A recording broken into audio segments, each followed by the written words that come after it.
Ikaw na isang sabungero. Nakatitiyak ka ba na lahat ng nakakasalamuha mo sa isang sabungan ay pawang mga normal na tao? Lahat ba ng mga ganadores na tandang ay pawang mga atletang tandang na hinahasa upang maging lubusang matapang at magaling sa gitna ng ruweda, kung saan madalas naglalaban ng dalawang tandang?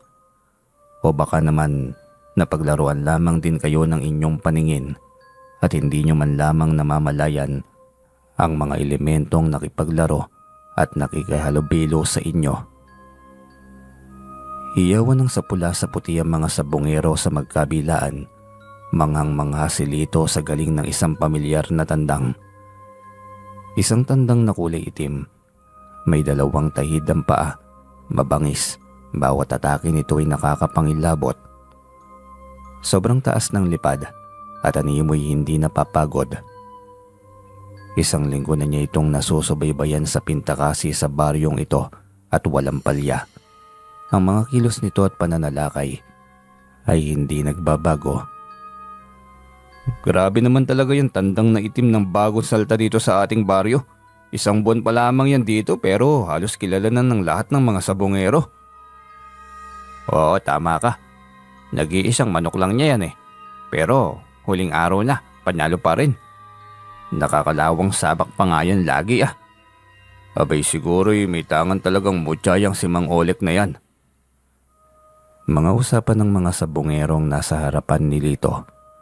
Si Lito na matagal nang naglalako ng alimango sa baryo Malsibog. Binatilyo pa lamang siya noon nang magsimulang pumuslit ang sabungan upang manood at kumuha ng kaalaman tungkol sa larong sabong. Tamang panonood lamang upang makakuha ng ideya. Ngayong 23 anyos na siya, medyo nakaipon na ng ideya, ngunit hindi ganoon karami, lalo na't ideya pa lamang at wala pang karanasan sa pagsasabong. Sana magkaroon ako ng kanyang tandang balang araw, isang napakagaling at napakatapang na tandang, saka hindi natatalo at hindi napapagod. Hanya sa kanyang sarili.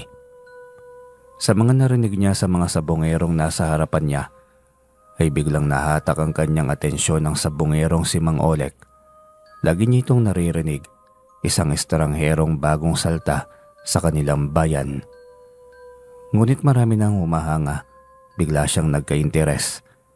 Kaibiganin niya kaya ang sinasabing may mutya bago siya sumabak sa pagiging sabongero ay kailangan niya munang siguraduhing magaling siyang kumilatis ng tandang. At para mangyari yun ay lalapit siya sa katulad nitong may ganadores ng tandang. Kinabukasan, maaga pa lamang ay naglako na siya ng kanyang panindang alimango. Ngunit ang balak niyang unang paglakuan ay si Mang Olek. Sariwang alimango na dala niya kaya tiyak na magugustuhan ito ng iniidolo niyang sabongero. Habang nasa bakuran siya ng bahay ni Mang Olek, ay ang una niyang hinanap ay ang tandang. Saan kaya ang tandang na yun? Bakit kaya wala rito? Tanong niya sa kanyang isipan. Habang humahaba na ang leeg niya kakahanap ng ganadores na tandang na siyang hinahangaan niya kapag pumupunta ng sabungan at naroon din si Mang Olek. Naisipan na lamang niyang mangapit bahay nang hindi niya mahanap ang tandang. Tao po! Tao po! Tawag niya. Isang dalaga ang sumilip. Mukhang mahihain dahil nagtago agad nang makita siya. Panganay malamang ni Mang Olek at sa utak niya yon. Matagal ito sa loob. Mataman lamang siyang naghintay. Maya-maya pa'y lumabas na ito't nakayuko. Maria Clara ang pananamit. Bakit parang galing pa sa 1920s tong babaeng to? Hindi ba ito lumuluwas ng bayan? Hindi yata nito alam na 2005 na ngayon. Nako, masyadong istrikto itong si Mang Olek sa anak niya. Sambit ulit niya sa kanyang isipan. Ano po ang kailangan nila? Pakibilisan lang kasi magagalit si... magandang umaga, Binibini. Nandyan ba ang tatay Olek niyo? May kailangan ka ba sa kanya? Baka pwedeng sabihin mo na lamang at maipaabot ko sa kanya. Oo, sana. Ipakausap mo naman ako. Saglit lamang. Siya lang ang kakausapin ko kung maaari. Tahimik itong tumalikod babalik sa loob ng bahay nito. Ilang sandali pang lumipas at lumabas na rin si Mang Olek. Pulang-pula ang mga mata at tila walang tulog, nakakaidlip pa lamang. Mukhang kulang yata kayo sa pahinga, Mang Oleg. Pasensya na po sa abala. Ano bang kailangan mo? Bakit ako pa talaga ang pinatawag mo? Kasi kako baka magustuhan niyo po itong pang-ulam na dala ko. Heto po. Wika niya sabay bukas ng takip ng kanyang balde. Napatras itong bigla na tila ba natatakot. Nanlilisik ang mga mata nitong nakatingin sa kanya. Nananadya ka ba? Pinatawag mo ako dahil lang dyan. Ilayo mo sa bahay ko yan. Kahit kailan na hindi ako bibili niyan. Ilayo mo yan. Galit na singhal pa nito. Taranta niyang tinakpan ito kaya biglang kumalma ang kaharap niyang si Mang Oleg. Hindi niya maintindihan kung bakit galit at takot ang reaksyon nito nang makita ang mga alimango niyang dala. Gayunpaman ay kailangan niyang humingi ng paumanhin. Pasensya na po, Mang Oleg. Hindi ko alam na ayaw niyo po pala ng alimango. Umalis ka na. Hindi ako bibili niyan. Narinig mo naman, hindi ba? Paulit-ulit na lang. Sandali po, Mang Oleg. May itatanong lang po ako. Ano na naman ba yon? Ang totoo niyan idolo talaga kita. Ikaw na ang pinakamagaling na sabongerong nakilala ko. Ang sabi ng karamihan ay mitangan ka raw ng mutya. Anong mutya po bang meron kayo, Mang Oleg? May tangan man ako o wala. Wala kang pakialam. Umalis ka na bago pa maubos ang pasensya ko. Umalis ka na! Bulyaw nito. Kumikibot-kibot ang kanyang bibig habang naglalakad papalayo. Dismayado siya sa naging ugali ni Mang Oleg. Kung siyang may ganoong tandang, hindi siya magiging madamot at mayabang. Sasabihin niya ang sikreto ng isang ganadores na tandang nang sa gayon ay marami ang magkaroon ng ganoong uri ng alaga. Ang sungit naman, ang ganda pa naman ng anak. Sayang. Anya ngunit wala siyang magawa kundi lisanin ng tuluyan ng lugar. Napagtanto niyang hindi nakakatuwa ang ugali ng sabongerong gusto niyang hangaan. Nawala bigla ang paghanga niyang yon. Wag na lang pala. Di na kita hangaan, Mang Oleg. Hanya sa kanyang isipan. Makalipas ang ilang beses na pamumuslit sa mga sabungan ay nagka-interes na rin siya ng tuluyan sa pag-aalaga ng tandang. Ano yan, Lito? Saan galing ang tandang na yan? Abay ayos to mistiso. Puna ng ama niyang si Mang Lekoy, isang 49 anyos at isang byudo, mahigit dekada na. Binenta ni Lolo Chopilo sa kabilang baryo, tay. Mura niyang binenta. May ipon naman ako sa mga kinikita ko sa paglalako ng alimango. Binawasan ko na lang, sayang Malapit na ang pista dito sa ating baryo, baka makaswerte at manalo pa ako kapag sinabong ko to. Nako, bakit bigla ka namang nahilig sa sabong, anak? Baka naman maadik ka dyan, Lito, sinasabi ko sa'yo. Paalala ni Mang Lekoy sa kanya. Minsan lang to, tay, hindi ko po gagawin bisyo. Libangan lang, pangako po yan. Sigurado yan Hindi naman kita pinapangunahan sa buhay, Lito. Binata ka na at may sariling pag-iisip. Kaya lamang ay mahirap malulong sa bisyo. Sayang ang kasipagan mong yan kung dun lang din ang patutunguhan. Kita mo naman siguro ako, hindi ba? Huwag mo nang sundan pa ang daang tinahak ko. Kung nag-iisip lamang ako ng tama noong kabinataan ko edi sana napag-aral ko kayo ng tama. Professional na sana kayo ngayon at hindi maglalako ng alimango at mangingisda. Ay sus, ang drama mo naman ngayon, tay. O heto, pambili ng pagkain natin. Alam ko na yan, kapag nagdadrama kayo, wala ka na naman pera. Loko to hindi anak, walang biro. Ang hirap talaga kapag nalulung ka na sa bisyo. Ang hirap nang magbago. Nagbago naman kayo, tay Oo, pero huli na ang lahat, anak. Kung kailan wala na ang inay nyo. Saka pa ako nagising. Ilang taong sakripisyo at pagtitiis sa akin bago namatay ang inyong ina. Marami ng taon ang nakaraan, tay. Napatawad na kita. Ang mahalaga ngayon naayos mo na ang inyong buhay. At sobrang swerte ko pa rin sa kabila ng lahat. Minahal pa rin ako ng aking mga anak. Mapait ang kanyang mga ngiti habang kaharap ang kanyang ama. Naalala niya ang napakabait at maintindihin niyang inay. Bago ito namatay 10 taon siya noon ay bilin ito na laging intindihin ng ama dahil darating ang araw na magbabago ito. At ang kamatayan ng ina na biglaan ang siyang naging daan. Masakit ngunit kailangan niyang magpatuloy sa buhay. Habang nilalaro ang kanyang tandang ay dumating naman ang kanyang tiyo Eman. Tuwang-tuwa ito nang makita ang tandang niya. Sa'yo yan, Toy. Opo, Tiyo, binili ko kanina. Ang ganda ng katawan, pwede na yatang pansabong. Matapang ba? Hindi ko po alam. Ihanap po natin ang kalaban, Tiyo. Subukan natin ang galing kung pwede na nga ba itong panabong. Halika, doon tayo sa bahay ni Mang Tikyo. Marami siyang manok panabong, susubukin natin yung tandang mo.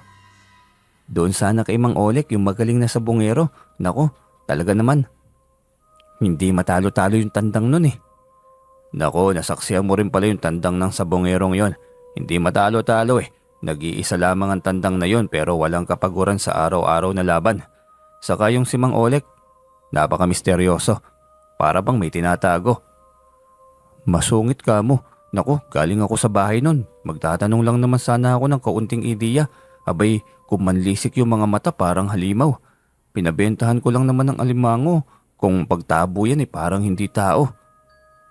Ikaw talaga Toy, huwag mo nang uulitin yon. Hindi natin alam, bagong salta lang yan Mamaya kriminal yan. Talagang pinuntahan mo pang liblib na bahay ng sabongerong yon para lamang sa ganyang bagay. Hindi na nga ako babalik dun, Tiyo. Ang pangit ng ugali nun Sayang lang, ang ganda pa sana ng anak niya. Ay, huwag mo nang pangarapin. Baka sa susunod na balik mo dun bugot na ang leeg mo sa sabongerong yon. Nako, delikado. Natigil ang kanilang usapan nang nasa harapan na sila ng bahay ni Mang Tikyo. Tamang-tama't saktong nasa bakuran ito at iniinsayo ang mga alaga. Pinainom ng bitamina at mga gamot na itinurok sa katawan nito upang mas lalong lumakas pa ang kanyang alagang tandang. Yun, nakita ko rin kung anong bagay ang nagpapalakas ng iyong tandang panabong, Mang Tikyo. Oy, Eman, Lito, bakit napadalaw kayo? Ano yung hawak niyong tandang, binebenta ba yan? Hindi po, Mang Tikyo. Kabibili lamang din ni Lito ng kanyang tandang kaya narito kami upang subukin sana sa tandang ninyo. Kung gaano katapang ito at nang maisali na rin sa sabong. Ay, sus, yan lang pala Mamili kayo kung saan dyan sa 10 tandang ko. Yang si Ogis, ang puting tandang ko, ganadores yan. Subukin nyo ang galing niyan. Ang astig ng mga tandang nyo, Mang Tikyo. Ano yung itinuturok nyo sa katawan ng tandang nyo? Droga po ba? Anong droga? Yung ginagamit ng tao? Nakung bata ka, mamamatay yata ang tandang na yan dun droga din yan pero parang bitamina yan ng mga tandang. Para maging maliksi at lumakas pang tandang. Para maging magana palagi sa labanan. Yan pala ang sikreto ng mga tandang nyo, Mang Tikyo. Ay oo, Eman, sa totoo lamang nagtataka talaga ako sa bagong saltang sabongero do sa kabilang baryo. Sa tagal ko na kasing naging sabongero sa bayang ito, ngayon lang may nakatalo ng tandang ko. 2 tandang ko na magkasunod na nilaban. Nabihag ng Olek na yon. Mga ganadores yung tandang kong yon Yung tandang niya parang hindi normal O diba, talagang naging biglang tanyag yung Mang Olek na yan sa ating baryo. Yung manok niya isa lamang araw-araw nilalaban. Walang ganon. Ang tandang kahit mga alaga yan tulad din yan ng tao. Sumasakit ang katawan, napapagod. Kaya lamang yung sa kanya ewan, hindi ko maintindihan. Yung mga tandang ko na pagkatatapang bigla na lamang natatakot sa tandang niya. Kahit kaninong tandang hindi inuurungan yung mga alaga ko Hala, napansin ko din yan Napansin ko nga yan. Ang mga kumakalaban sa tandang ni Mang Olek, wari natatakot sa tandang niya. Malalaman ko rin kung ano ang sikreto ng taong yan. Malalaman ko rin ang lahat. Humanda siya sa akin. Lalabas din ang pagiging mandaraya ng taong yan. Tulalang sambit ni Mang Tikyo. Habang nag-iinsayo ang kanilang mga tandang, ay walang ibang naging usapan kundi si Mang Olek lamang at ang alaga nitong tandang. Bagay na nais nilang tuklasin bilang isa itong banta sa kanilang bayan.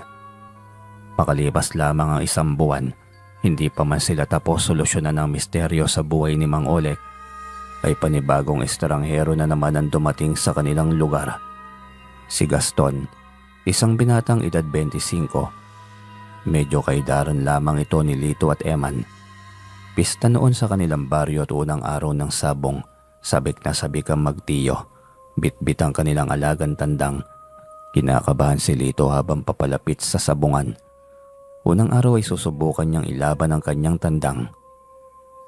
Hindi kaya sayang ang pera natin dito? Saka itong alaga ko baka hindi na natin may uwi pa. Ano ba naman yan kung ano-anong nasa isip mo, Lito? Huwag kang negatibo.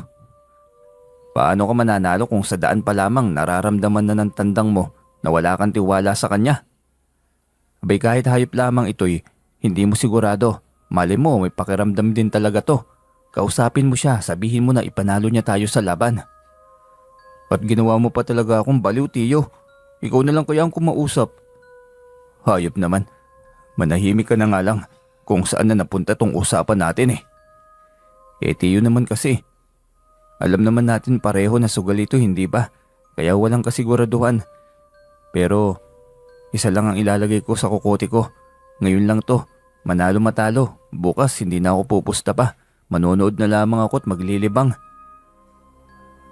Tinawanan lamang siya ng kanyang tiyo Eman. Halatang bagong-bago at walang karanasan sa sabong. Pagdating sa sabungan ay kinuha agad ng mananari ang tandang. Nakalista agad ito sa hanay ng mga ilalaban. Makakalaban mo nga pala ngayon yung bagong salta ulit sa baryo. Tatawagin na lamang mamaya ang pangalan mo kapag ilalaban na yung tandang mo.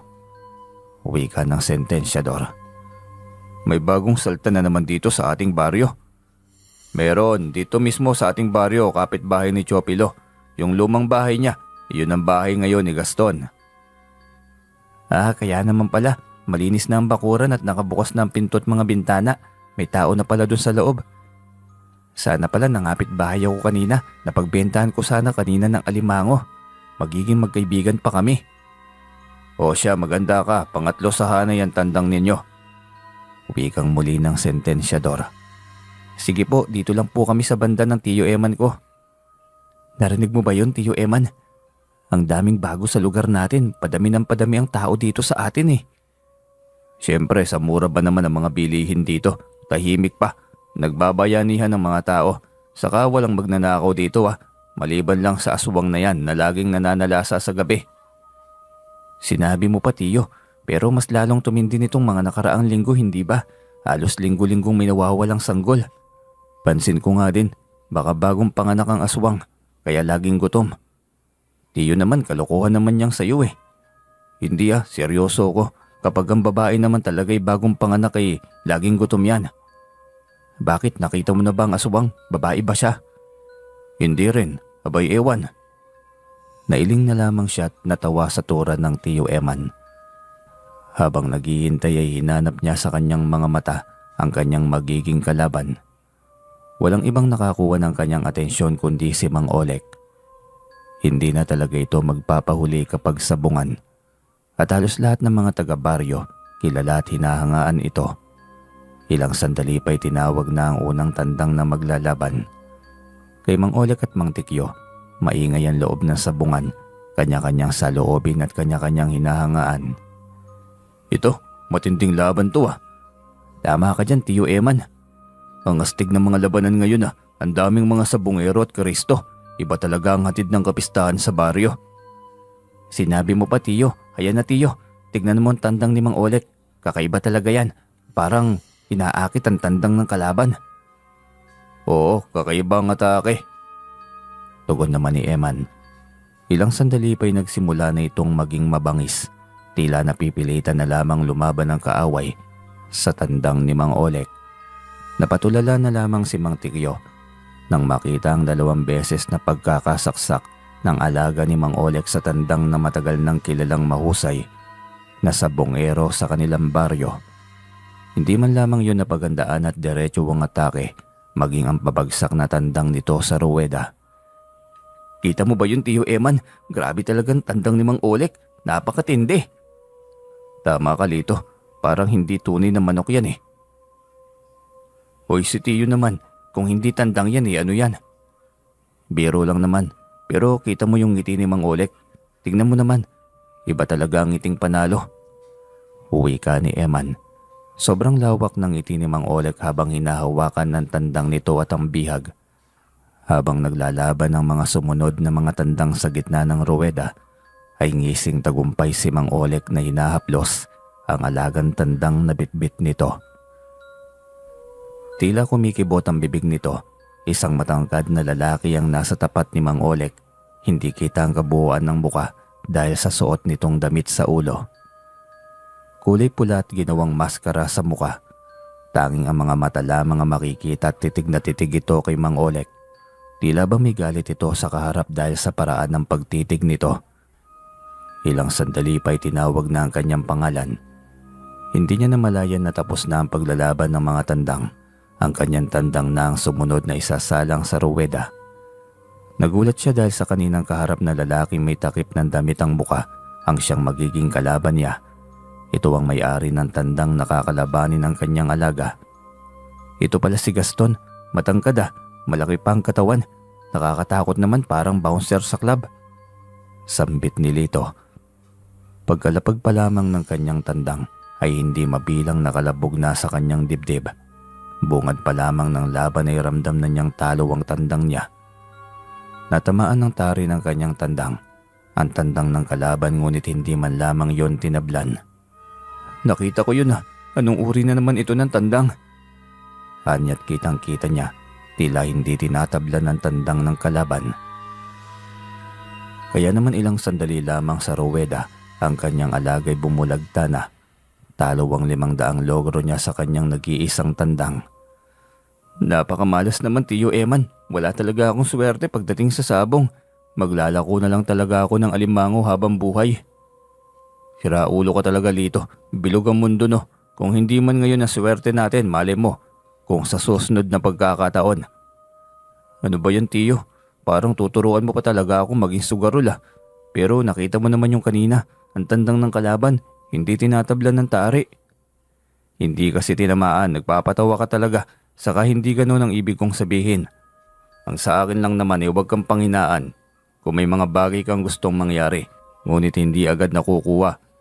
Sabi sa Ecclesiastes 1, lahat ng bagay ay may nakalaan na panahon. Hala ka Tiyo, galing sa sabungan napunta sa pagiging misyonaryo. Ang galing Loko ka talagang bata ka. Dito ka sa tabi ko. Manonood pa tayo ng mga susunod na laban. Uwi ka ng Tiyo Eman niya.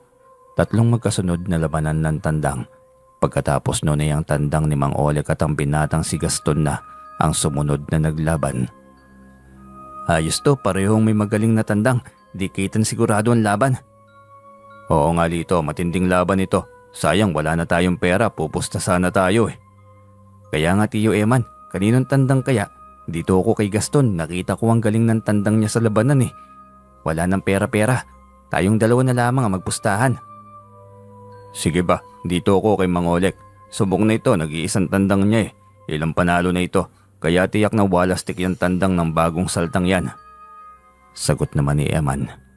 Umpisa pa lamang yan tindi na ng labanan.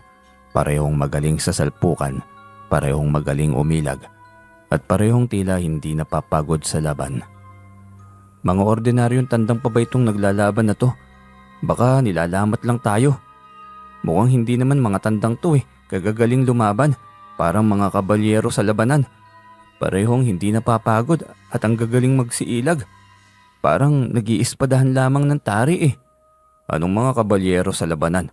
Kakapanood mo lamang yan ang Helen and Troy Pero oo, nag-iispadahan sila ng tari. Kakaibang laban talaga. Yung mga bituka ko yung kumakalam Paano ba yan? Sinabi mo pa. Baka bukas pa matatapos ang espadahan ng mga yan Matulog na muna tayo. Tawanan na lamang silang pareho sa sinabi ni Eman. Ngunit pareho ang reaksyon ng biglang matamaan ng tari ng tandang ni Gaston, ang alaga ni Mang Oleg. Ayun na, talo ka na Tiyo Eman. Bakit ako? Si Mang Oleg, sa kanya yan Wala naman akong pera. Masama ang tingin sa kanila ni Mang Oleg na marinig ang kanilang iringan. Nilapitan nito ang alaga nito. Galit na galit at hindi makapaniwala. Muli na naman niyang nasaksiyan ang panlilisik ng mga mata ni Mang Oleg. Mapula, malalaki, halos dumuwa kapag nakatitig kaya hindi niya malabanan. Nakakatakot ang titig na yon. Paanong nangyari yun sa aking alaga? Ang bilis naman nun. Dinadaya niyo ba ako?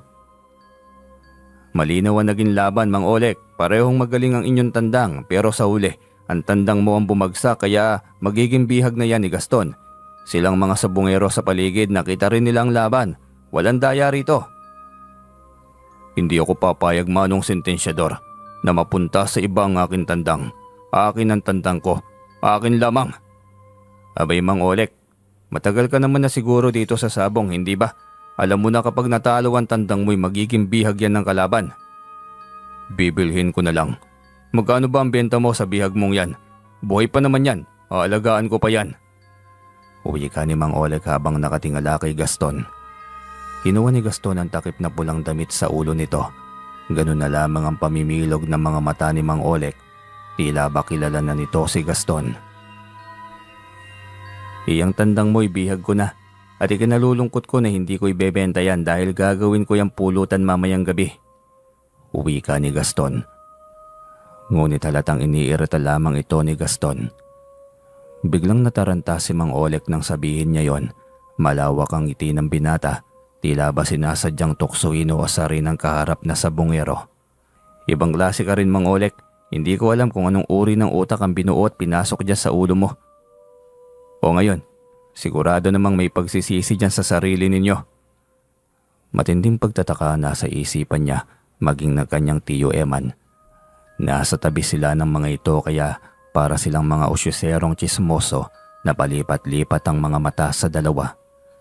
Biglang lumingon sa kanya si Gaston kaya pumormal ang mga kilos nito. Nagkunwaring hindi nakialam o nakichismis man lamang. Hoy ikaw! Kunwari ay hindi niya narinig kahit na alam niyang sa kanya nakatingin. Ay alam ko pang kanina ka pa nakikiusyoso. Kunin mo yung panalo ko. Sa'yo na yon. Hindi ko kailangan yon. Ay teka, ako ba yon? Sabay kalabit niya sa balikat nito. Tumawa to sabay iling. Oo ikaw, nakatingin sa atin ng liamador kaya alam kong naririnig niya ako. Kunin mo doon ang pera. 1,000 lahat yon. Sa'yo na, hindi ko kailangan yon. Naku, salamat Gaston na. Malaking halaga yon. Abay, mayaman ka pala. Aniya ngunit hindi na ito lumingon pa. Agad niyang kinuha ang panalo nito kasama ang kanyang tiyo Eman. Abot tenga ang kanilang mga ngiti habang pauwi ng kanilang tahanan. Buti na lang nabawi pa natin ang natalong pera. Paanong nabawi tiyo Eman? Eto, tig-500 tayo sa pera ni Gaston. E di bumalik lamang yung pinusta nating pera kanina. Wala na nga lang yung tandang. Ay oo, buti ka mo, galante yung taong yun. Biro mo sa atin ibinigay ang panalo. Buti na lamang tayo ang maswerteng nasa malapit. E de sa atin napunta ang biyaya. Minsan lang tayo naging tsismoso, nagkapera pa tayo, hindi ba? Iba rin. Oo nga pala, hindi ba't wala siyang kasama sa kanyang bahay? Abay pagkalaking pulutan ng taong yun mamaya, sugurin kaya natin sa kanila. Hindi ba nakakahiya? Binigay na nga sa atin ang pera oh. Bakit naman? Totropahin naman natin yun eh. Mukha namang mabait. Galante yun kaya ayos maging kaibigan ng ganun. Tropahin ka dyan parang hindi naman halata. Pulutan at inumin lang talaga ang pakay mo, aminin mo na lang. Ito talaga, ayaw pang manahimik. O huli ka na, puntahan na lang natin. Tawanan silang muli habang patungo sa lumang bahay ni Mang Chopilo. Pagdating doon ay madilim na't isang nagliliwanag na lampara ang bumungad sa kanila. Tahimik, walang kausok-usok, walang amoy ng ginisang bawang para sa pulutang tandang. Hindi pa yata nakapagluto, paano yan? Nakakahiya naman. E di tayo ang magboluntaryo, halika na. Wika ni Tiyo Eman. Agad itong nangapit bahay ngunit nasa bungad na ng pinto na mataan nila ang binata. May ginagamot na babae, isang babaeng pamilyar ang itsura. Pilit niyang inaalala kung saan niya nga ba ito nakita. Anong ginagawa niyo dito? Umalis na kayo at padilim na. Delikado. Galit na wika ni Gaston. Kako, wala kang kasama rito eh. Pwede mo kaming maging tropa. Kasabay sa inuman, kwentuhan, ganon. Kami na magluluto ng bihag mong tandang. Ayos ba yun? Masarap akong magluto. Sinabi ko bang kakatayin ko yung bihag kong tandang? Saka binigyan ko ba kayo ng permiso na pumunta rito? Pasensya na Gaston, natutuwa lang kami sa kabaitan mo eh. Saka hindi pa kami nakapagpasalamat sa pera kanina. Malaking bagay rin yung 1,000 pero binigay mo lang sa amin. Wala yun kaya umalis na kayo.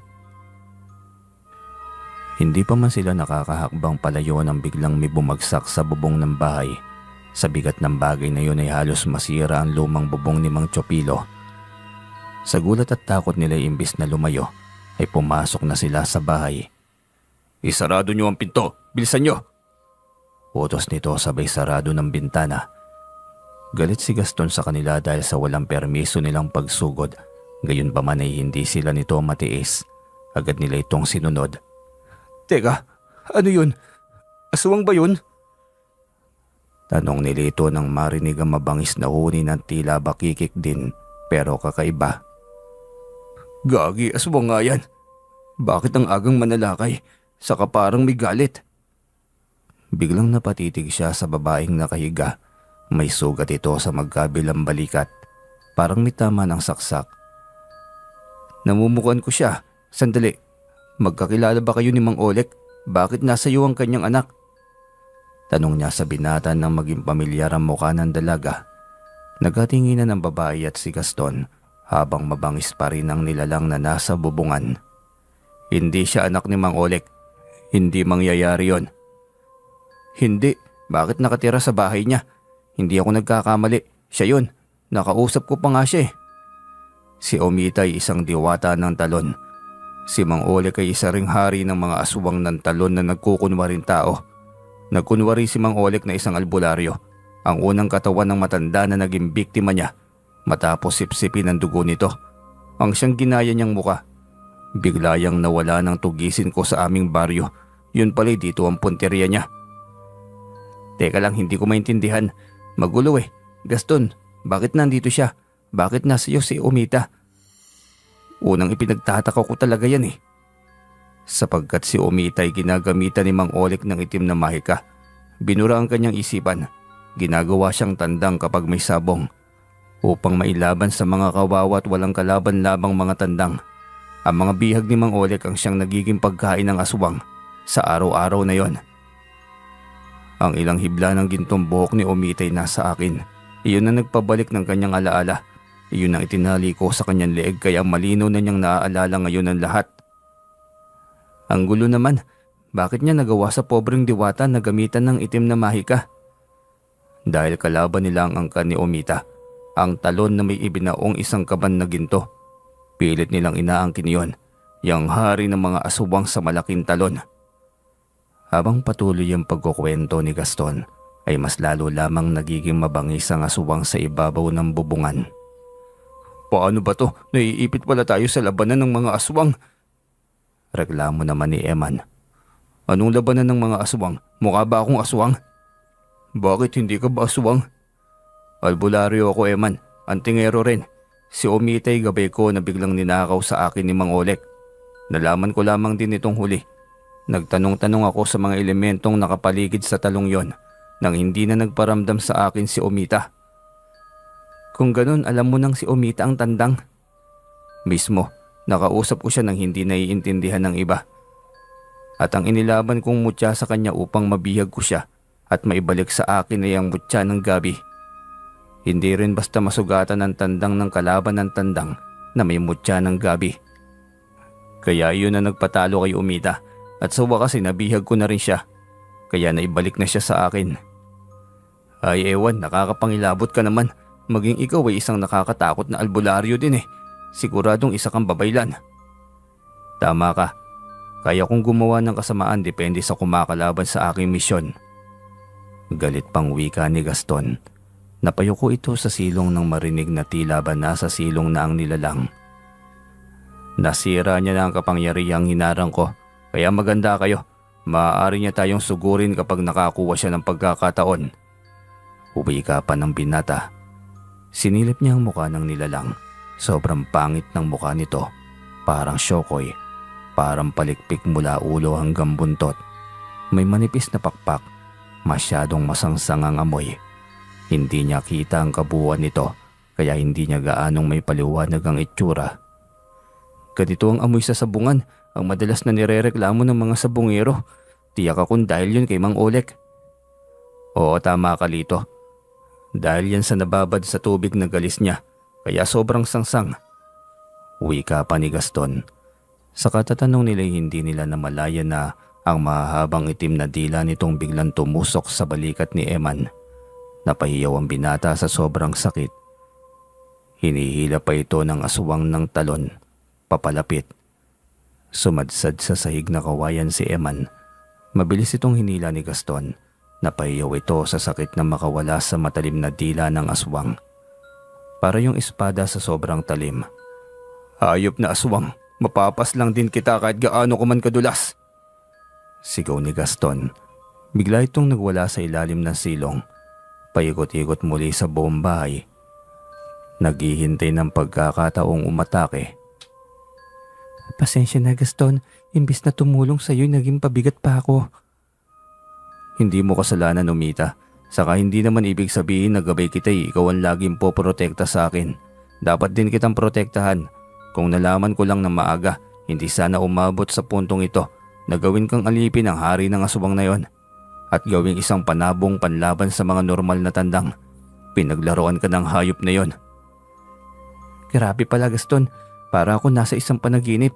Malino ko nakakasama ang isang diwata tapos ang antingero na siyang pinaggagabayan ng isang diwata, ang astig. Hindi ito nalalayo sa pelikulang Ang Panday." "Tama ng biro na yan, Lito. Maganda ka't baka ikaw naman ang atakihin ng aswang na yan. Mapanganib ang sugat ng dila niya." "Teka, mapanganib? Mamatay na ba ako nito? O di kaya mahawahan ng pagiging aswang ng haring yon?" Nag-aalalang tanong ni Eman. "Pero magtiis ka at hindi ka patutulugin ang sugat na yan." "Pandamay hayop na aswang na yan. Kapag nahuli kita, lilitsunin kita at papakain sa taong bayan." Sambit pa ni Lito. Biglang muling lumusot ang mahabang dila nito sa butas ng dingding na sawali. "Umilag ka, Lito!" Sigaw ni Gaston. Kasabay ng sigaw nito ay ang pagyuko niya. Agad na pinagtataga iyon ni Gaston gamit ang mahabang espada na galing sa kanyang lolo na isang panday. Nababad yon sa apog at asin, kaya nang matamaan ng dila nitong napakanipis at napakahabay diretso ang pagkaputol nito. Parang agilang hiyaw ng aswang, bumulosok yon pa itaas, naiwan ng mahabang dila na kulay itim. Parang ahas na nasasaktan at paikot-ikot sa sahig, para itong lintana na iiwan ng madulas na likido sa sahig na kawayan. Habang unti-unting lumiliit at naguhugis normal na parang sa dila ng tao ngunit napakaitim. "Nakakadiri naman, ang baho!" reklamo ni Lito. Nasusuka siya sa lansa at amoy bulok galing sa naiwang dila ng aswang. "Huwag kang lumapit, Lito. Mukhang hindi magandang bagay ang matalsikan ng kanyang laway." "Anong ibig mong sabihin, Gaston?" Nilingon nito si Eman, nangihina at magkukulay ng itim. May iilang galis na parang sa aswang ng talon. Napadikit na lamang si Lito nang makita ang kalagayan ng tiyuhin. "Porbida, ano yan? Anong nangyayari sa iyo, Tiyo Eman?" "Nahubahan na siya ng pagiging aswang. Hindi magandang senyalis to. Mukhang hindi rin ito nadiskubre ni Mang Olek dahil kung alam niyang bagay na ito, edi sana'y matagal na siyang nananalas at nagpaparami." Saad ni Gaston. Agad nitong kinuha ang bote na may asin at apog. Binuhusan ng naiwang dila at ang basang likido. Umusok yun at mas nakakadiri pa ang amoy. Ngunit kalaunan ay natunaw rin yon. "Anong bagay ba yan? Pwede malamang yan kay Eman." "Kapag ibinuhos ko ito sa sugat ni Eman, tiyak na uubusing lusawin nito ang katawan niya. Sagradong asin at apog na inusalan ng matinding kapangyarihan na pumuksa sa masasamang nilalang. Ito ang panlaban ko sa mga kampo ng kadiliman." Hindi naman masamang nilalang ang Tiyo Tao siya." Ikinalulungkot ko, Lito. Nahawaan ng katawan at pagkatao niya ng pagiging aswang ng talon. Isa na siyang nilalang ng dilim ngayon. "Ano? Nilalang ng dilim ang Tiyo Eman ko? Mabait naman ng Tiyo Hindi na siya ang nagkokontrol ng sarili niya. May kampo ng kadiliman ng sumakop sa kanyang pagkatao. Kawawa naman ng Tiyo Eman. Kung ganun, wag mong buhusan. Maawa ka sa tiyo ko." Mga taong bayan ang kawawa kapag hindi siya napuksa ngayon. Marami ang magiging biktima niya kung sakali. "Lintik naman, paano ba kami napunta sa ganitong sitwasyon?" "Hindi nyo naman siguro ako masisisi. Ito ang asin at apog. Nasa kamay mo ang desisyon. Kapag bibigyan mo ng pagkakataon na mamiktima ang iyong Tiyo Eman, mas lalong magkakaroon tayo ng problema. Gamitin mo ang isip mo, Lito. Huwag puso. Masyadong maraming nalilinlang dahil pinaiira lang damdamin kaysa isipan. Biglang pumatak ang mga luha sa mga mata niya. Si Tiyo Eman lamang niya ang kanyang naging barkada simulat sa pool. Ito ang laging karamay niya sa lahat ng bagay. Dahil lamang sa pagkakamaling gawing tropa ang isang estranghero sa kanilang baryo, biglang nagbago ang lahat. Hindi rin niya masisisi si Gaston. Tama ito, sila ang pumasok sa magulong mundo nito. Hindi sila inimbita at silang nagkusa. Pamangkin, tulungan mo naman ako, parang awa mo na. Huwag kang papaloko dito. Hindi na utak ng Tiyo Eman mo ang gumagana. Nililinlang ka lang niya. Gaston, tiyo ko yan. Kaninang hindi pa kontrolado ng halimaw ang katawan niya. Pero ngayon tuluyan ng nilamon ng galis ng asubang ng talon ng kanyang buong katawan. Wala nang eman sa loob ng katawang yan. Kaisipan na ng kampo ng pumabalot dyan kaya maghanda ka. Saktong pagkauwi ka nito'y biglang lumabas ang mahabang dila nito. Parang lubid sa haba. Siya dapat ang nais puluputan at hilahin ngunit mabilis na nasangga ng balikat ni Gaston na may suot na makapal na jacket na kulay itim. Gawa yun sa balat ng buwaya. Puputulin sana yun ni Gaston gamit muli ang espada. Subalit mabilis na kinalas at itinagong muli ang dila. Hindi nila napagandaan ang pagtalon nito sa bintana. Nang labasin nila ito'y wala na. Tuluyan na itong naglaho. Nasaan na yun? Yari na, marami na namang inosente ang madadamay dahil sa ating kapabayaan. Kasalanan ko yata ang bagal kong kumilos. Pasensya na, Gaston, kung sana kaya ko nang lumaban. Ano ka ba, Umita? Magpahinga ka lang dyan, matatapos din ito. Paano ko ba ikukwento sa kanilang nangyari kay Tiyo Eman? Wala kang ikukwento, mas mainam na sabihin mong nawawala at wala kang ideya. Huwag mo nang ikakalat ang ganitong pangyayari. Tinatakot natin ang mga tao. Di mas marami pang magiging biktima dahil sa hindi sila handa. Hindi may pinta ang mukha niya nang sinabi yon kay Gaston. Kung may babalik lamang niya ang lahat ay mas minabuti na lamang sana nilang umuwi. Hindi sana nauwi sa bangungot ang lahat. Nagpaalam siyang umuwi at mabigat ang loob, katawan. Aalis na ako, hahanapin ko sila. Sa tingin mo ba'y may laban ka kapag nakasalubong mo mga yon? Hindi lang isang asubang ng talon ng nagkakatawang tao. Dalawa. At patuloy ang pananalasa nila ngayong gabi. Ang mabuti pa'y matulog ka na rito. Bukas ka na uuwi. Paano na bukas? Matutulog ang halimaw sa kalooban ni Eman. Magkukunwari siyang mabait na nilalang sa araw. Uuwi siya sa pamilya ngunit iyon ang pagandaan mo. Oras na mahawahan ng laway niya ang buong pamilya, mas kakalat ang aswang. Mas dadami ang masasamang nilalang na paikot-ikot sa kadiliman ng gabi upang mamiktima ng maraming inosenteng buhay. Hindi natin sila tutugisin ngayon. Bukas na, 3:00 ng madaling araw tayo maghahanap. Nasa ganun ay kasama natin si Umita. Bukas magaling na siya. Naipahinga na niya ang kanyang katawan. Isa pa'y may kakayahan si Umita na maramdaman kung nasaan ang presensya ng mga asubang ng talon. Kaya hindi tayo mahihirapan sa paghahanap. Isa pa'y pahina na ang lakas na mayroon sila sa ganyang oras dahil pa umaga na. At sa ganun ay mas madali natin silang magagapi. Ganun po ba? Depende sa inyo, Gaston. Wika ni Lito. Wala siyang magawa kundi ang sundin ito. Si Gaston ang mas nakakaalam kaya kailangan niya itong pakinggan. Para na rin sa kanyang kaligtasan, magulo ang mundo, masyadong maraming pagsubok, ngunit masarap pa rin na namnamin ang buhay bilang isang tao. Iisa lamang ito kaya kailangan niyang ingatan.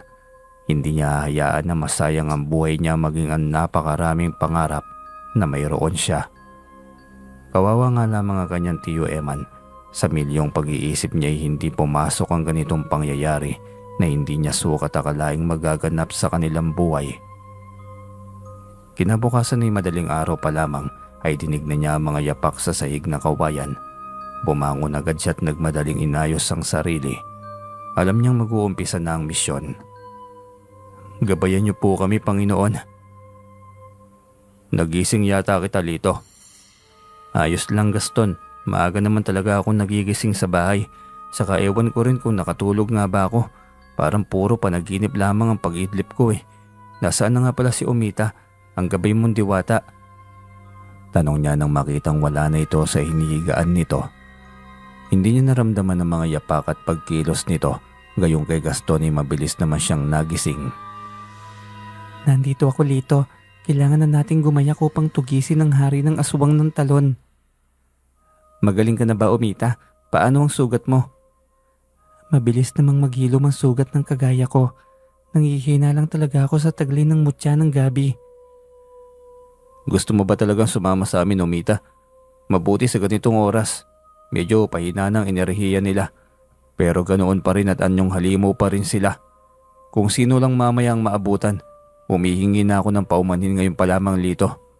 Hindi ko gugustuhin labanan siya kaso, madami ang magiging biktima niya kung hahayaan ko siyang mabuhay. Wala na akong magagawa pa. Kailangan kong tanggapin ng katotohanan, Gaston. Buong gabi ko nang pinagsisihan ito. Huli man ang lahat para kay Tio Eman. Hindi pa huli para maituwid ko ang pagkakamali. Kung ganun bilisan na natin. Kailangan nating may maabutan isa man sa kanila. Agad silang bumaba ng bahay. Suot ang proteksyon upang hindi madaling maatake ng nilalang. Sa iyo itong mutya ng gabi. Mabisa ito. Hindi ka kaya matusok ng kanyang dila. Takot din siyang masugatan ka. Tiyak na mangangati ang dila niya dahilan ng pamamaga. Iwasan mong mapasukan ng laway ang iyong mga mata, bibig at tainga. Kung hindi ay magiging katulad ka ni Eman. Salamat sa pagpapaalala sa akin, Gaston. Pananagutan na kita. Ngayong pumasok ka sa buhay ko, hindi ka na rin makakalabas ng hindi tiyak ang kaligtasan. Tiyak na tutugisin ka ni Mang Olek na yon. Higit na siyang matalino kaysa noong nasa talon lang siya. At sariling utak pa lamang niyang gumagana. Ngayong nasa kanya na ang utak ni Mang Olek, katawan at lahat, hindi niya hahayaang lalaganap sa baryong ito ang kanyang lihim. Dapat na nga yata siyang mamatay. Masyado na siyang perwisyo. Ang dami na niyang dinayang mga tao. Hindi lang tandang ang biktima niya. Ngayon ay napagtanto ko ng ang mga nawawalang bata at sanggol ay siya rin ang may pakana. Tiyak ako doon. Walang iba, kaya si Eman man o si Mang Olek ang makaharap natin mamaya. Lakasan mo ang loob mo. Susubukan ko, Gaston. Bahala na. Gawin mo, huwag mong subukan. Humugot siya ng maraming hangin sa dibdib. Wala siyang magawa kundi ang sumunod sa kagustuhan nitong gawin. Habang naglalakad ay biglang itinaas ni Umita ang kanyang kamay. Bakit? Anong meron, Umita? Alam ko na kung nasaan si Mang Olek. Doon tayo. Dalhin mo kami ron. Ipikit niyo ang inyong mga mata. Utos ng diwata. Ipinikit nila ng sabay ang kanilang mga mata. Pagmulat nila nasa isang lugar na sila. Isang nilalang ang nakatuwad.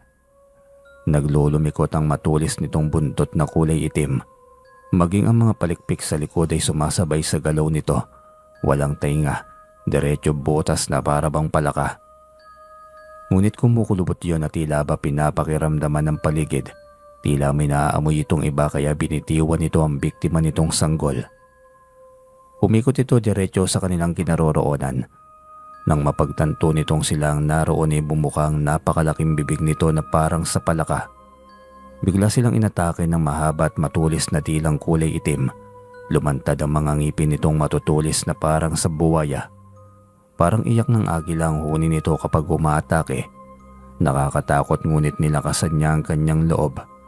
Lahat sila nailagan ng ataking yon ng nilalang. Itinaas nito ang kanyang kamay. May manipis na bakpak na parang balat ng paniki. Nakadikit sa kilikili papuntang daliri.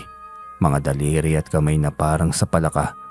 Ngunit ang mga kuko nito ay kulay itim at matutulis din na sobrang haba. Lumipad ito malapit sa kanila. Ganito pala ang aktwal na itsura ng aswang talon. Parang Shokoy na parang ewan. Mas pangit pa sa Shokoy at mas mabaho rin. Tama, Lito, at mag-ingat ka dahil masyadong mapanganib ang nilalang na yan. Ilagan mo hanggat kaya mo, Lito. Oo, at mangangati siya kapag inatake ka niya sa mga mata at kung saan parte na may butas. Pero ang laway niya kakalat sa katawan mo. Alalahanin mong iyon ang maglalayo sa'yo, sa amin at sa mga kaanak mo, kaya mag-iingat ka. Oo, Omita. Ayan ang buntot niya. Ilag! Sigaw ni Lito. Mabilis ang bawat galaw ng lahat. Nilipad ito ni Omita. Sinubukang putulin gamit ang espada nito. Ngunit mabilis ding iyong naitiklop ni Mang Oleg. Nanlilisik ang mga mata. Humagikgik at naganda ng muling umatake. Sige lang, tanda. Ilagan mo lang ng ilagan. Matatapatan din kita't mahuhuli ko rin yung puso mo. Galit na sigaw ni Gaston. Sa pagkakataong yun ay panay ang hikab ni Lito. Kagigising lamang niya, subalit gusto na niyang matulog muli. Tinalaban ka ng itim na mahika ni Mang Oleg. Haplusin ko ang mga mata mo nang sa gayon mawala ang antok mo na ipinakul niya sa'yo. Pagkatapos nitong haplusin ng mga mata niya, agad ding nawala ang kanyang antok. Hanip na aswang to. Antindi. Oo, kaya sa dibdib kanya pumukos. Huwag mo siyang titigan sa mga mata. Kaya kanyang kontrolin sa 1 segundo lamang. Umilag ka, Lito. Yung buntot niya. Inaatake ka. Sigaw ni Omita kaya mabilis siyang dumapa. Sinalubong ni Omita ang matalim at mahaba nitong buntot. Nakakulay ng dila nito. Gamit ang matalim na espada. Napahiyaw ng sobrang tinis ang matanda. Isang pagkakataon na kinuha ni Gaston. Agad nitong nilundagan ang dibdib ni Mang Oleg. Itinarak ang mahabang espada na ibinabad sa asin at apog. Mas lalong lumakas sa matinis na huni nito. Mabuti na lamang at malayo sa kabayasnan. Kung nagkataon ay iyon ang magiging panggising ng mga taga-baryo Malsibog. Papalit-palit ang imahe nito kay Mang Oleg tapos magiging halimaw. Unti-unting umuusok hanggang sa maging abo. Bago nagliwanag ay tuluyan nilang nagapi ang hari ng mga asubang ng talon.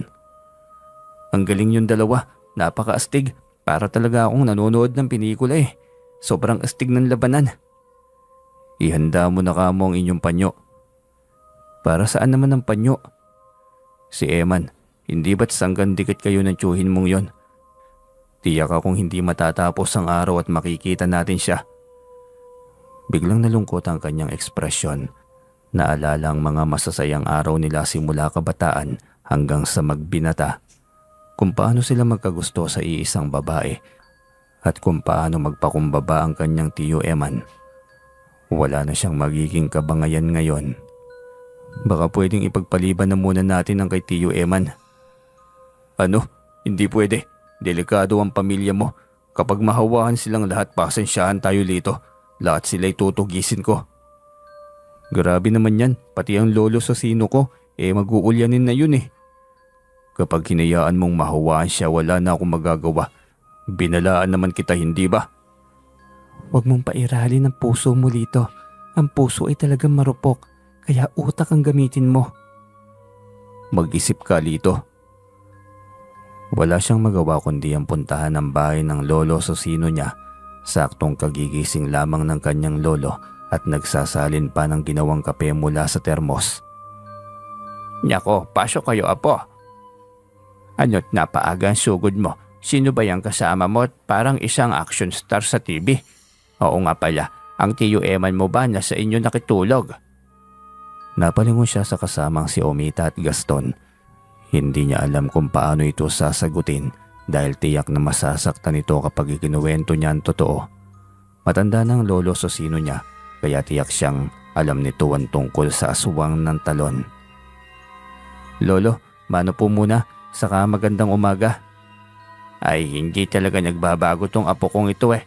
Ay kaawaan ka ng Diyos. Pumasok nga muna kayo. Salamat lolo. Hali kayo Gaston, Omita. Pasok kayo sa munting bahay ni lolo. Mano rin po lolo. Abay mabait na tao, kaawaan ka ng Diyos. Antingero ka ano. Yang medalyon mo pa lamang ay kilala ko yan. Opo lo, albularyo na rin. Iyon ang misyon ko sa mundong ito. Abay mabuti naman, hindi lahat pinagpala ng ganyang karunungan. Sinubukan ko yan noong kabataan ako'y abay kamuntik pa akong mabaliw. Hindi ko kinaya, masakit sa ulo. Sabi naman kasi ng lolo ko noon kahit may dugo akong albularyo, kung hindi para sa akin ay hindi talaga. Mababaliw na lamang ako hindi ko pa rin yan napagana. Tama kayo lolo, hindi talaga ito pwedeng ipilit sa mga taong hindi niya linya ang pagiging albularyo. Sinabi mo pa, o siya, saan na si Omita? Mahiyain yata yun, tawagin mo apo. Natahimik si Gaston nang tanongin yon ng matanda. Mabilis naman niyang itinuro si Omita sa tabi ni Gaston. Ayan lolo hinahanap niyo pa si Omita. Malabo na ba talagang mata niyo? Saan dyan? Niloloko mo naman ako apo Malinaw ko nakikita si Gaston pero yung Omita. Walang Omita apo, ano ka ba? Hinahanap mo talaga si Omita lolo? Oo, sabi mo may kasama kayong Omita Tinawag mo yun kanina. Nagpapatawa ka ba lolo? Nasa harapan mo nga lang katabi ni Gaston. Alin ba? Pinagloloko mo talaga ako apo Po, hindi lolo Nasa harapan mo siya Giit niya sabay tingin kay Gaston at kay Omita. Napangiti na lamang ang mga ito habang nakatingin sa kanya. Pasensya na Gaston, mahilig talagang magbiro itong apo kong ito.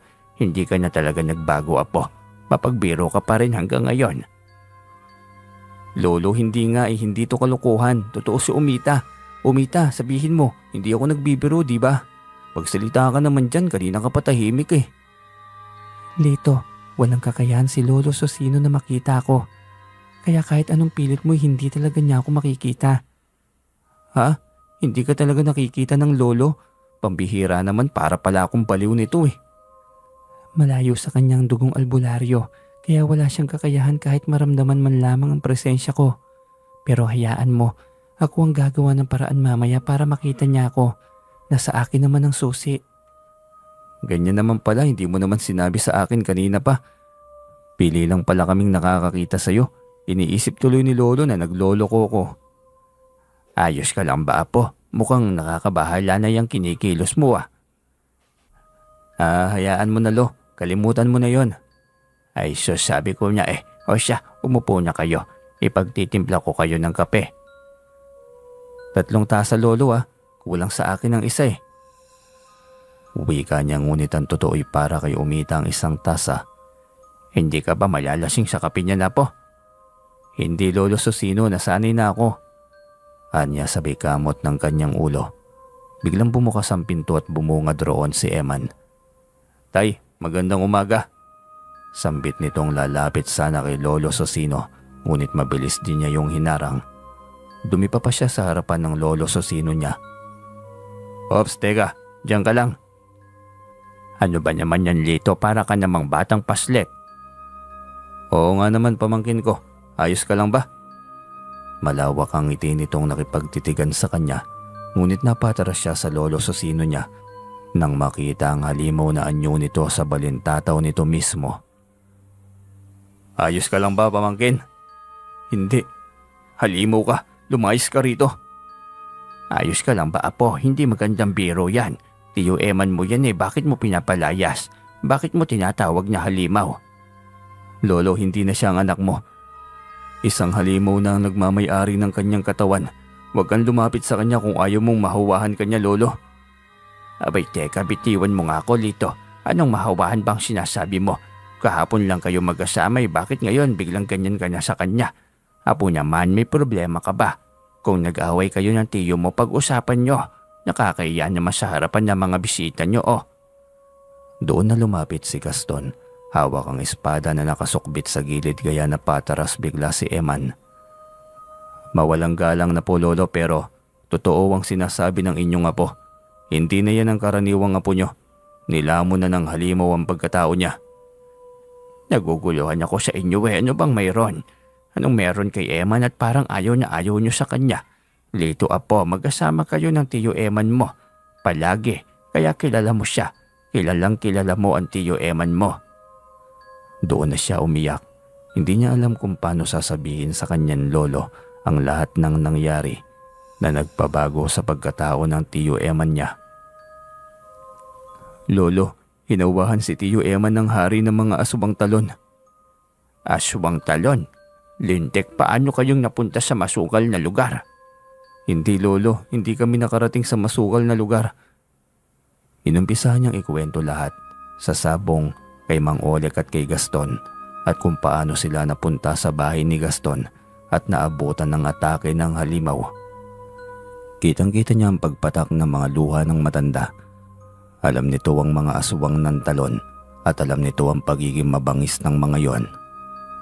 "Tay, huwag kang makinig sa kanila. Ako ito ang iyong anak." Hindi tinignan ni Lolo Susino ang anak. Tanging pag-iyak lamang ang ginawa nito. "Gisingin mo naman ang diwa mo bilang mortal, Eman. Maawa ka kay Lolo Susino. Huwag mo na siyang linlangin pa, parang awa mo na." "Ikaw pamangkin, kaya mo lang ba akong talikuran? Magkasama tayo mula kabataan. Wala kang hiniling na hindi ko binigay. Kahit babaeng minahal ko'y pinaubaya ko rin sa'yo." Bigla na lamang siyang nilamon ng pusong mamunya. Nawala ang tuon niya sa kanyang utak. "Hindi, Lito. Huwag mong alalahanin ang mga nakaraan ninyo. Parte na iyon ng mga alaala." Sambit ni Gaston. Naguluhan na siya sa kanyang damdamin. Tinignan niya ang kanyang lolo at umiiyak pa rin ito.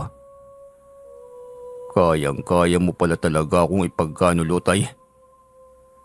"Anak, patawarin mo ko pero hindi ko nahahayaan na mangyari ang minsan nang nangyari sa baryong ito." Muli na naman itong humalakhak. Sa pagkakataong yon ay bigla na lamang itong naging halimaw. Tumambad muli sa harapan ni Lolo Susino ang nilalang na nanala sa 7 taong gulang pa lamang ito noon. Ang isang nilalang na kamuntik ng pumaslang dito. Ngunit dahil sa isang babae na hindi na nito maalala pa ang muka, ay nailigtas ito sa kamay ng halimaw. "Lito, takpan mo si Lolo Susino!"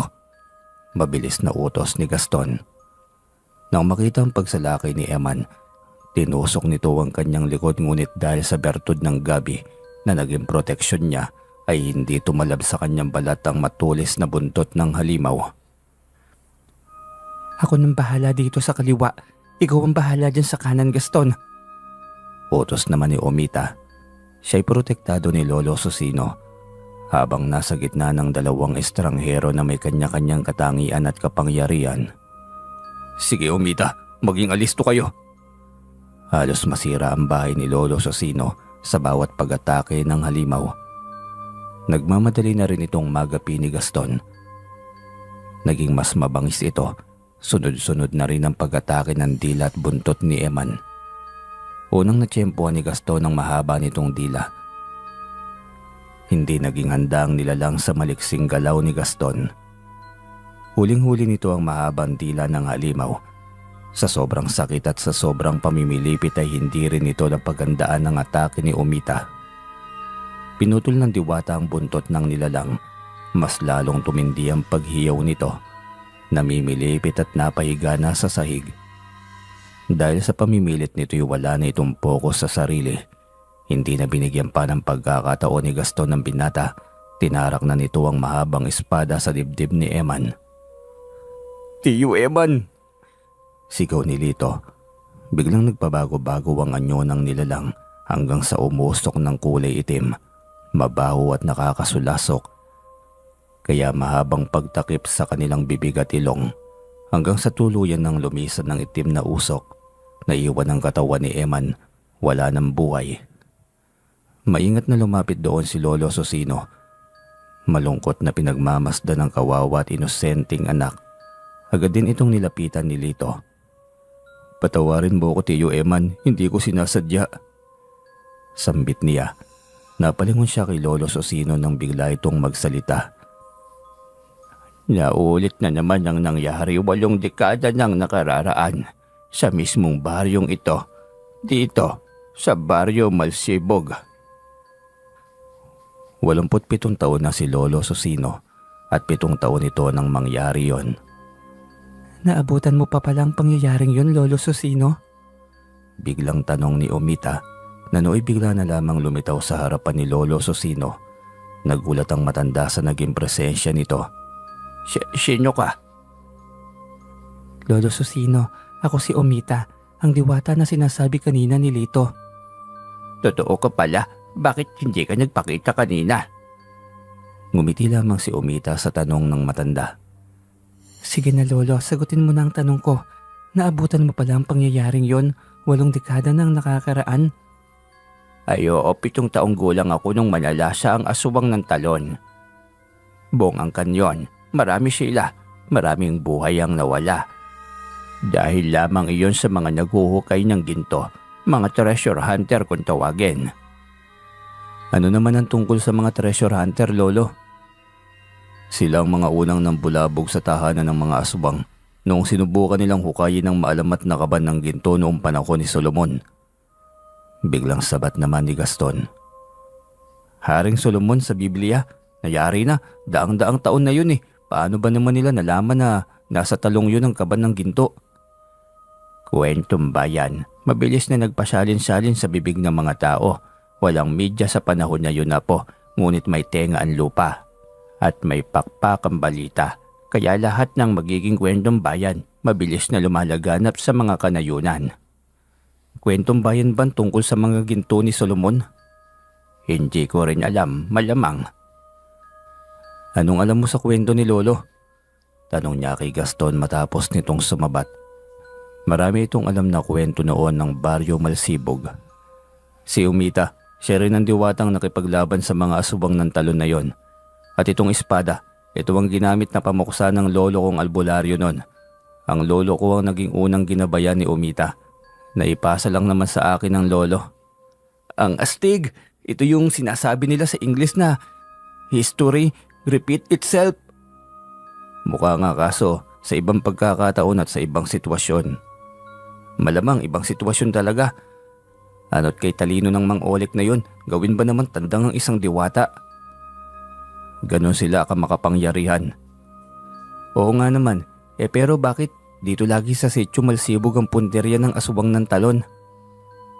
Ang dalagang si Leticia, siyang habol noon ng aswang ng talon, pero tiyak akong wala nang angka ni Leticia dito. Inutos ko sa kanya na lisanin nila ng kanyang angka ng lugar na ito. Siya na lang ay huling pananalaki na nila ito. Hindi ako sigurado, Lolo. Patuloy rin ang kanilang angkan. Palipat-lipat din sila ng tahanan. Kaya hindi ako sigurado kung hindi na sila magiging perwisyo sa mga tao. Sa susunod pang mga henerasyon. Noong 7 taon ako, isang diwata rin ang nagligtas sa akin. Hindi ko lang maalala ang itsura. Sobrang bata ko pa kasi noon eh. Inilipad ka ba ng diwata, Lolo, dahil sa mabilis na pananalakay ng buntot ng aswang ng talon? Paano mo nalaman yon? Kahit sila ni Lito hindi alam ang tungkol sa kwentong yon eh. Ayokong alalahanin ang bangungot na yun sa buhay ko. Kamuntik ako mapaslang ng aswang ng talon kung hindi mabilis ang kilos ng diwata. Sabi na Lolo, maniniwala ka ba na ako yung diwatang yon? Ang sumagip sa'yo nang mapaslang ko ang aswang ng talon. Hala ka, pagkatanda mo na pala, diwatang Umita. Oo naman, libu-libong taon na akong nananahan sa mundong ito. Marami na akong ginawang kabutihan at kinatutuwa ko yun sa aking mismong sarili. Astig naman, sana ganun rin kaming mga tao.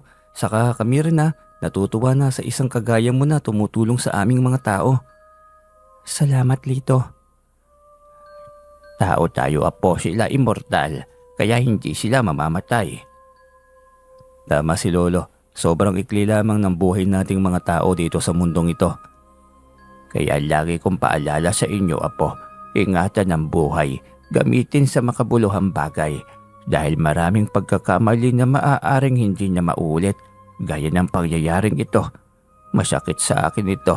Anak ko si Eman at bunsong anak, kaso'y wala na akong magawa pa.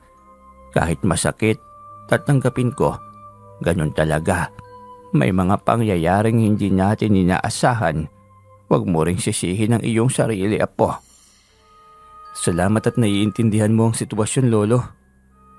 Ganun talaga, hindi natin inaasahan ito. Walang may gusto nang mangyari ito. Naging malagim ang araw na yon sa kanilang buhay. Ang masaklap, ang hirap ipaliwanag sa mga taong kasalamuhan nila kung paano namatay si Eman. Tiyak na maraming hindi maniniwala sa kanila, kaya ang nangyaring minsan ang nangyari sa buhay ni Lolo Socino at sa kanilang buhay ay mananatili na lamang na lihim na kwento ng kanilang angkan. Patuloy sa paglalako ng alimango, hanggang sa makasalumuhan niya si Amar, ang kanyang naging kasama sa buhay. Sa lahat ng bagay, sa hirap at ginhawa, ay ito ang kanyang naging karamay. Sir Joseph, maraming pangyayari sa mundo na maaaring magbigay aral. Maraming pagsisisi na lahat ay laging nasa huli na. Ngunit tayong mga nagkakasala, ang mahalaga ay marunong tayong bumangon at ang pagkakamaling dati nating tinahak, kailangang iwasan at huwag nang uulitin pa. Hanggang dito na lamang po ang kwento, Sir Joseph. Maraming salamat po sa inyo. Yun, kakaibang kwento naman ito ni Lito, saka ni Eman. Kayo, anong masasabi niyo sa kwentong ito? Parang bago sa pandinig ko to eh. Yung aswang ng talon tapos Diwata siya si Gaston. Napakahusay na antingero tapos aswang na sabungero. Grabe no? Kayo, anong masasabi po ninyo sa kwento natin ngayon? Hintayin ko po yan sa comment section.